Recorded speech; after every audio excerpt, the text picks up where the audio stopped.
Okay, so it's recording. So my first question to you, and this comes from the fact that like I grew up as a military brat and I'm an Army wife now, so I Hmm. travel around a lot. So I don't really have a hometown. So I'm always really curious Right. to hear about other people's hometown. So if you could tell me a little bit about where you grew up, and if I were to go to your hometown, what's the one thing that I would have to do while I was there? Well, I have to say the one thing that we're most well known for is the river that runs through our town. It's called the Asable River. And people who come up here during the weekends go tubing down it. You get an old inner tube or one of those float tubes, and you chain them all together and you float down the river for a couple of hours, and then you get off and uh, you're like, oh, now I have to depend on my own 2 feet. This is not fun. That's the premier. It's a premier trout stream too. So a lot of people, famous people, have come up here, gone fishing. Um, so that's the one thing you would have to do is go floating down the river. Sounds awesome. Perfect for summer too. It's perfect. It's a perfect day for it today too. Okay, so oh, sorry, that was my phone. So when did you start writing, and did anybody in particular serve as an inspiration for that for you?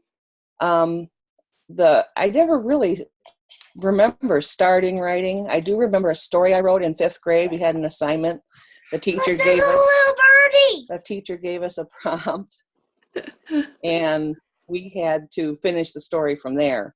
And I remember it was one of those, it's a dark and stormy night, and we rounded the corner and there was, and we had to fill in the rest. And I had such a fun time with that assignment. I remember I said that we ran into the Osmonds tour bus because they were the hot group at the time. Excuse me. Very cool. I like it a lot. Um, do you have a favorite book? And if you do, why is it your favorite? Well, I have a couple of favorite books. The Stand, I think, is probably one of my most favorite books. I used to read it once a year, and I would read it, and I'd get a cold inevitably. And it just seemed that, like, no matter how I did it, I had a cold when I read that book. And I'm like, oh, is this the super flu or not? Very cool. And, oh, what makes it my favorite?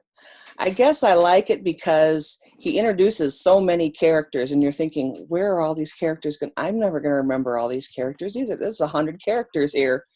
And he manages to bring them back and you remember them.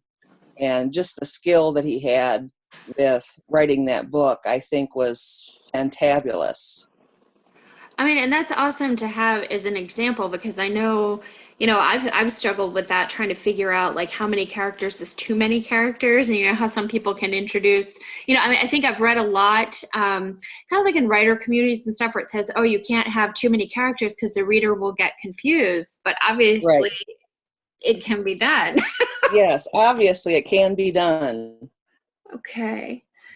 Um, so what was the last book you read? The last book I read. What's the name of that book? The Clan of the Cave Bear Oh, by Jean Auel. She has a series of, I think it was 6 or 7 books in that series.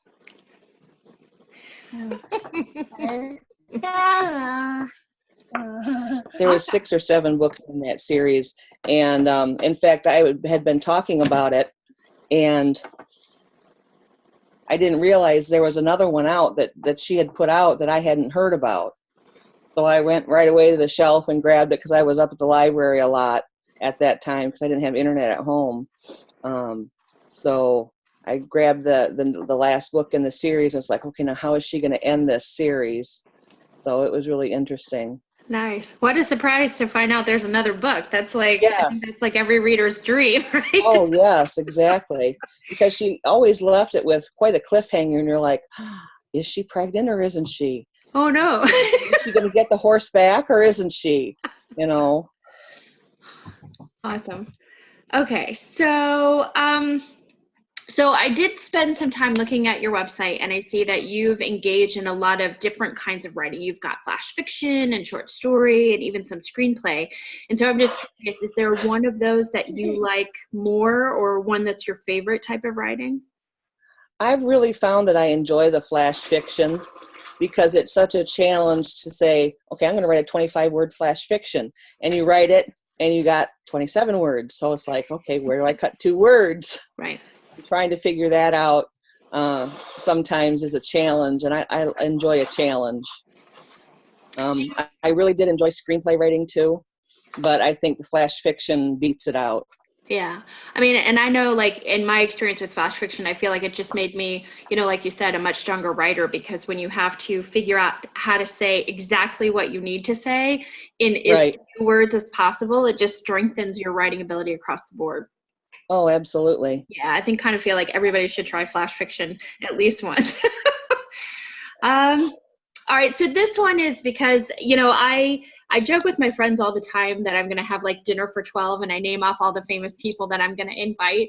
So I'm Right. curious, if you could invite any literary character to dinner, who would it be and why?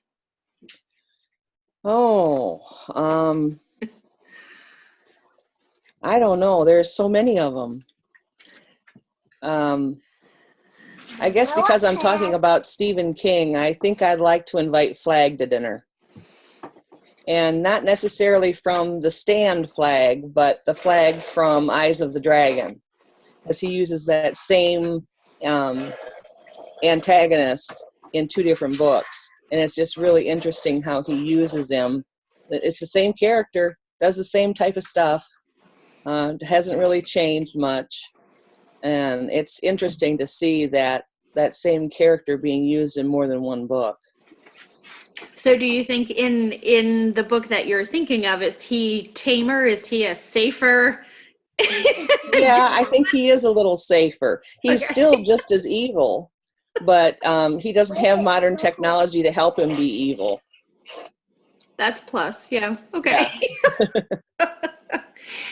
Yeah. Okay. So this last one is really about, a lot of kind of what we're studying is like how to be a good literary citizen, and just being willing to kind of share our experiences as writers. So I'm curious, like, have you ever received, some really good advice as far as your writing is concerned? And what kind of advice would you offer to maybe somebody who's hold the Dario, the phone, press the bell.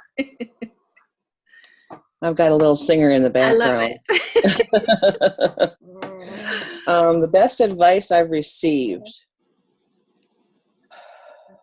Let me think about that one. Sophia, stop. That's interesting.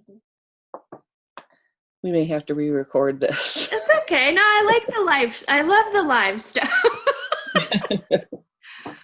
It's just she's slurping in the background, and I'm afraid she's slurping over me.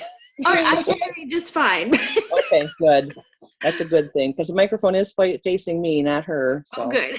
Oh, good. Best advice I've received. That's a really good question.